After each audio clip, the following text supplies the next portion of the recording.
This is for Mr. Cameron. What sparked the idea of you creating this awesome movie?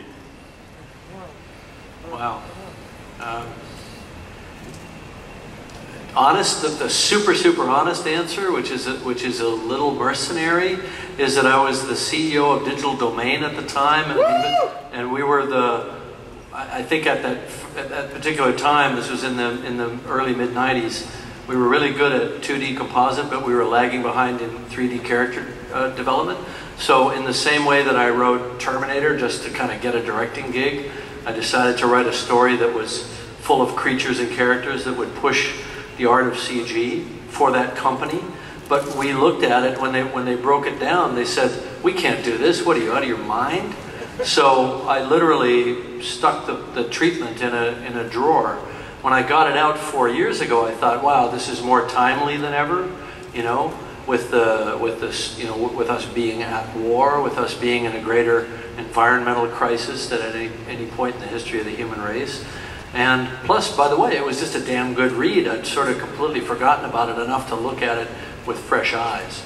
So, you know, I went back to it and said, you know, we can do this now.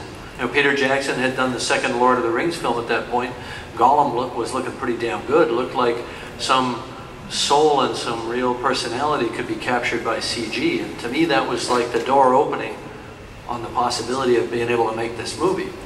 But having said that, we had a lot of work to do in developing the performance technology to capture the work that are, you know, we have a great cast. I mean, let's face it, you've seen a little glimpse of it here. We have an awesome cast and they did great work. Our technology needed to live up to what they could do. And speaking of what they could do, Sigourney, you know, your character, you know, her history is that of a botanist, and you sort of really embrace that to sort of define how you play the role of Grace Augustine. Yeah, you know, I had these wonderful women teachers in high school who devoted their lives to trying to help us feel like we could do science. And one of the things that moved me most about Dr. Augustine was that Jim created this brilliant woman scientist who'd thrown everything over to study the flora and fauna of Pandora and to understand the Na'vi way of life. And I have to tell you guys that every single plant and creature and whatever has come out of this crazy person's head. And the colors, you know, all of the work he's done underwater, you can see how much of that inspired this world. And for me, it was such a treat just to even begin studying the plant life. And I feel that it was very meaningful to me. I never did that well in science, but I was always so eager to learn it, and I feel I got a second chance in it. Now, Zoe, someone who's not here today, but who you work very closely with, is Sam Worthington. I think the dynamics of the relationship really comes off on the screen. Talk a little bit about that dynamics between you and Sam and working with Sam. I think it started in the auditioning room, and Jim did something very, very fascinating and beautiful.